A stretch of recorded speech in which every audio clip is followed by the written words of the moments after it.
Airport officials say they'll use that time to keep looking for other funding options to keep the tower open, as well as pursue court action against the FAA.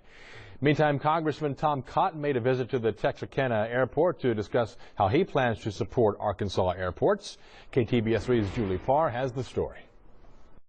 Congressman Tom Cotton made a stop at Texarkana Regional Airport to see what kind of impact the closure of control towers will have on small communities across Arkansas. His visit comes on the heels of the FAA's decision to cut 189 airport control towers across the country.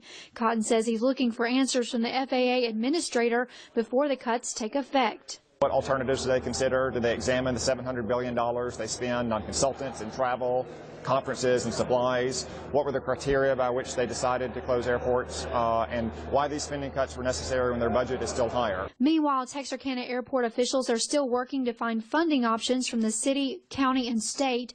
Airport Director Steve Lubert says they're also considering filing court action against the FAA. We think we may have grounds to file for, one, a stay in the local federal court, and then perhaps get a review. Cotton says closing control towers not only presents a safety concern, but also potential economic consequences. He says that's why Congress is exploring all possible options. We're working to make sure that these are the most rational and the most prudent ways to implement, relatively small spending reductions. Julie Parr.